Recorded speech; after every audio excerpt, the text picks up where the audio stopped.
Hello, this is Postdoc Chronicles week number 21. I was just playing some Crypt of the Necrodancer on my Nintendo Switch. So this game is like a roguelike. So each dungeon is randomly generated. But the unique thing about this beast of a game right here is that you walk in the dungeon through the your movement has to jive with the beat. Okay, so it's a very unique game, and you can play it like for a short burst of time. Okay, but anyway, before anything else, I'm sure you can't notice it as well, but I'm already back on my old room in room number 7, which is on the second floor. Like I mentioned in I think two Postdoc Chronicles ago, I had to move in the first floor, room number 8, because they had to fix like the tiles on my shower room. But now that it's fixed, now that it's done, I moved back last weekend because so I was actually there at room number 8, and then when the person responsible for giving out the key, she saw me and she was like, "Oh, so I see you're settled in room number 8. Do you want to like move back to room number 7? It's already done." I'm like, "Yeah, I want to go back." And the reason is that, yeah, the layout is the same in room number 8, but the nice thing in this room, in room number 7, is that I like the view better. You know, like during the day, it's really bright because it's on the second floor. I can see over the road and stuff. So the moment that she told me that I can come back, then I had to say yes. So I prefer this room compared to the one room number 8 on the first floor. Okay, and in fact, the reason why she saw me there in room number 8 is because every lunchtime I actually like go back to the room already before I just like stay at the School of Physics, have my lunch there. And it was actually Simon, the PhD student from Germany who was here last month for some research visit. It was actually his idea because every time, we take some lunch, after lunch we eat our lunch together. After lunch he goes back to the room in our office. I know we both of us, I go back, but then he would be like, I'll like take a walk for a while, get some sunshine. And I'm like, I think that's a good idea because I noticed during like lunch break, everyone around like they're like somewhere. So I decided that, what the hell, so maybe I can also like take a lunch break as like my own time and come back home. And another nice thing is that it's actually cheaper this way because I found like a restaurant that sells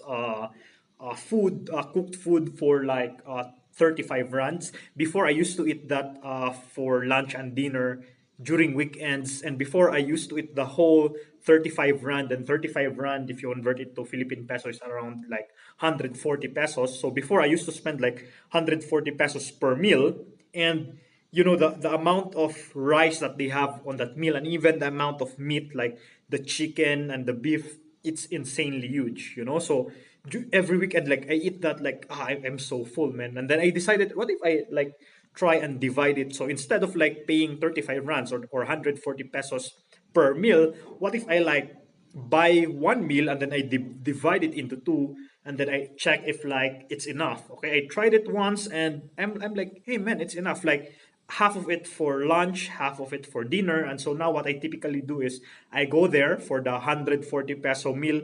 I divide it into two. So effectively, I only spend 70 pesos for my lunch and then another 70 pesos for my dinner. So exactly the same meal divided into two. So that's actually what I do now every noon. So at noon, I go back here for lunch break. I buy that lunch there, the 35 rands lunch. I bring it in this room. I divide it into two, and then I leave the other half for dinner. Okay, so that's what I do for lunch. So that's why every noontime I come back here for like lunch break. So I like read some stuff. Sometimes I play a video game, and that way I can also like eat some fruits on my refrigerator and stuff. So yeah, it's really good that I can do that.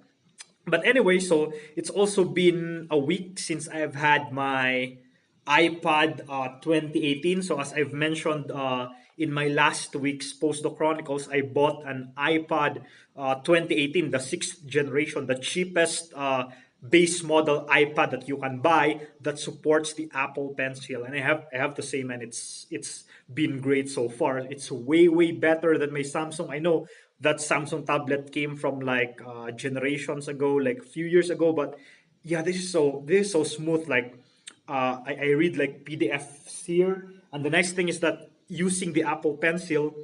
So typically, if I have like textbooks, science textbooks or physics textbooks, I hate writing on them. Like I don't like highlighting stuff. Like usually I have like extra notebooks. If ever I do write on that one, I use pencil so that I can erase it afterwards. I don't want to have like marks on there. But the nice thing is that I read this like my iPad. I read PDFs here. The good thing, the amazing thing is that I'm not afraid to mark like books that are in PDF format. So like I'm reading textbooks in quantum field theory or supersymmetry or standard model.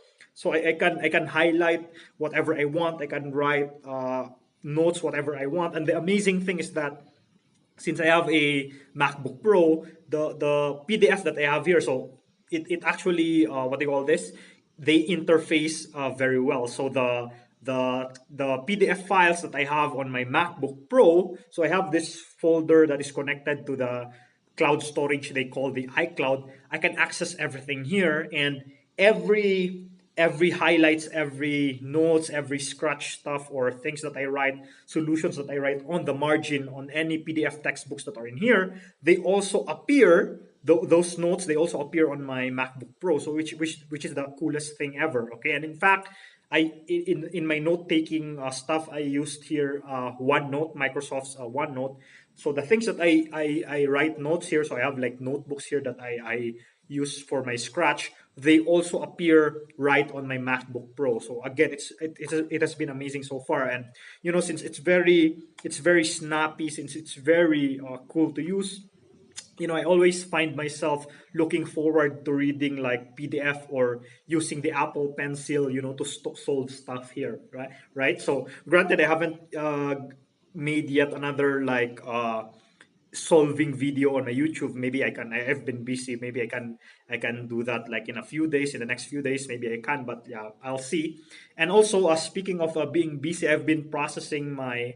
So I already have like a plane ticket on the first week of December going to Kruger, which I've mentioned before. We have a conference there, so my paper has been accepted on Stealth Sushi. So I'm gonna give a talk there on the first week of December. So I already have my registration, my accommodation, and my plane ticket all sorted out. And in terms of research, so far what I've been doing is this week similar to last week, but now I was already able to improve some more the cuts so that the peaks of the mass that I am looking for using the rivet analysis, they are more pronounced than ever. Okay, but I learned something new when I emailed Deepak. I learned this thing known as the efficiency. Okay, because so the thing with the rivet analysis is that if you want to look at signals against some backgrounds, so sometimes the signal would have like a small peak against the background,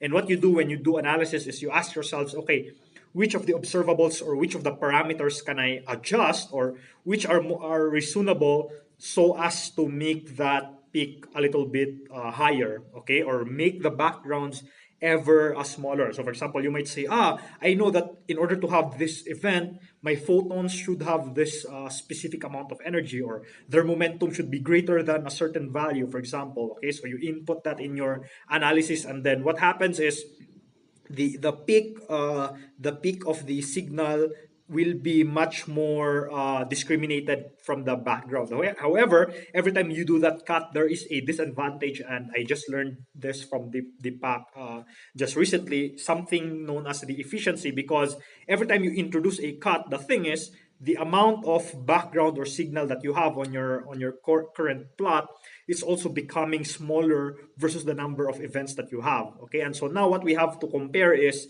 how many. So now you're introducing cuts. Yes, the background, the signal is now more pronounced, but how many events correspond to that specific signal versus how many events you have. And so far, when I did that, when I learned about that efficiency thing, and then I looked at it, so far it's really poor. Like in my current after I did all the cuts that I did so far, the what do you call this? The efficiency that I have so far is like a little, it's like less than 5%, which is really bad because Deepak said since this is theoretical, we expect something like 30% or above, because when you give this to the experimentalists, you would expect further inefficiencies that arises from like the detectors or the nature of the machine, etc. Okay, so it has to be, he told me it has to be at least like 30% or something. So now what I'm gonna do is I did all these cuts to make the signal more pronounced against the background. Now I have to get take some of the cuts away so that I will recover some of the efficiency. Okay, but I still need to ask Deepak, like I'm sure there's like a quantitative or a certain ratio when you can say a signal is good. Okay, so like how much of a background versus a signal, what's like the difference between them before I can say that I have a good signal. Okay, so and then when do I stop introducing these cuts? Okay, but yeah, basically that's what I'm gonna present this December. So we have like October, November, so we have barely like around 2 months to improve the signal and then to prepare my talk for that specific conference. Okay, but yeah, so far, yeah, that's it for my Postdoc Chronicles. Again, I really love this, man.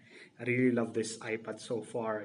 It's gonna, I think it's gonna serve me very well in the future. But anyway, I'll see you in the next Postdoc Chronicles number 22, and this has been Postdoc Chronicles week number 21. I'll see you next time. Thanks for watching.